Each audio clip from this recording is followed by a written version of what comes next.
In the quiet, mist-covered hills of Nvosi, a village tucked deep within the eastern part of Nigeria, life was ruled by traditions older than memory itself. Beneath the rhythm of the talking drums and the scent of palm wine, there existed an ancient law that shaped the lives and even the deaths of its people. An Osu could only marry an Nmaji. The Osu were outcasts, descendants of people once dedicated to the gods, forever bound to their spiritual servitude. The Nmaji, on the other hand, were those whose bloodline carried a particular spiritual mark, making them the only ones permitted to wed the Osu. No other union was allowed. Anyone who dared to break this sacred order risked not just shame, but the wrath of the spirits. But perhaps the most feared part of this tradition came after death.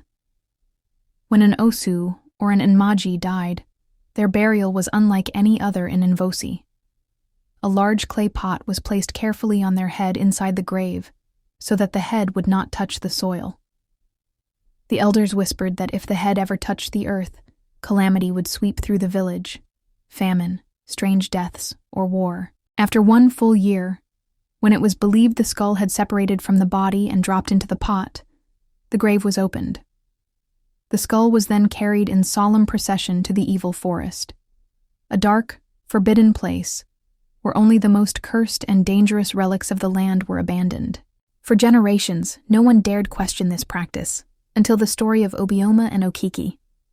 The forbidden love. Obioma was the daughter of a respected Nmaji family, graceful and beautiful, with eyes like wet earth after rain.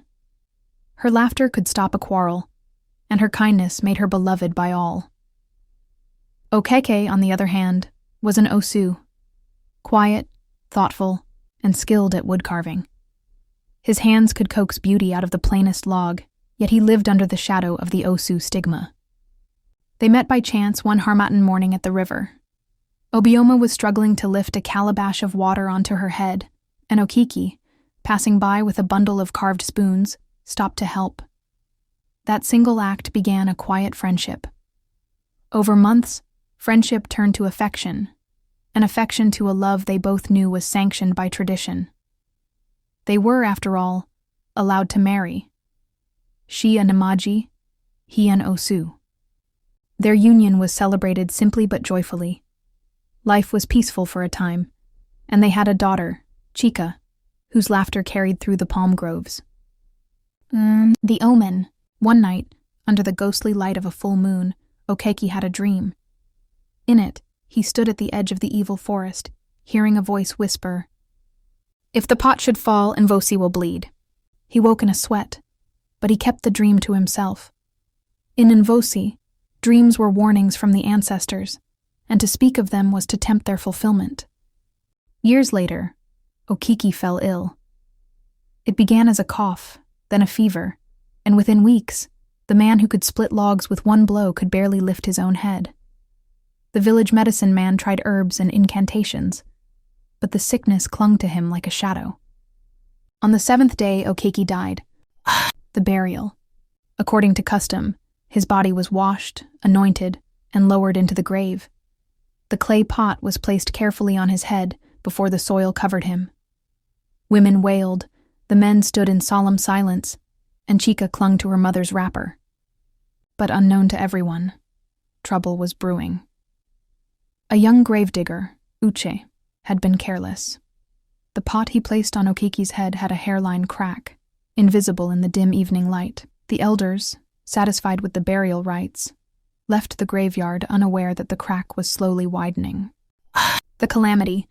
3 moons later, strange things began happening in Nvosi. The yam barns rotted overnight. Pregnant goats miscarried. Children woke screaming from nightmares of headless men. The elders gathered, burning incense and casting cowries, and the message from the gods was clear. The head of the Osu has touched the earth. Panic spread like wildfire. Only one solution remained. They must dig up Okeke's grave before the year was complete. The night of the digging, the moon hid behind clouds as the elders, masked and chanting, approached the burial site. Drums beat slowly in the distance. Obioma stood far away, trembling, holding Chica's hand. The earth was soft from recent rain, and soon the grave was open. The clay pot lay in pieces, and Okeke's skull rested directly on the damp soil. A cold wind swept through the clearing. No one spoke for a moment.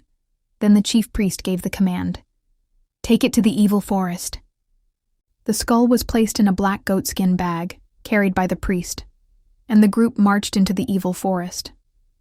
There, under a gnarled iroko tree, they buried it, chanting to seal away the curse. Though the immediate calamities eased, Nvosi never fully recovered from the event. The yams grew again, but smaller. The goats bore kids, but fewer. People whispered that the spirits were still watching, waiting. Obioma raised Chika alone, her heart heavy with the knowledge that her husband's death had marked the village forever. Sometimes, she wondered if the dream Okeke had years before had been a warning he wished he could share. From then on, the elders doubled their care during burials, inspecting each clay pot, telling the story of the day the pot broke, a tale to remind the young of the price of carelessness in matters of tradition. Lesson: in Nvosi, tradition was more than ritual. It was a pact with forces unseen. To break it, even by accident, was to invite a darkness no one could easily chase away. And so, the people learned to treat every step in their customs as sacred. For in their world, even the smallest crack could split open the fate of an entire village.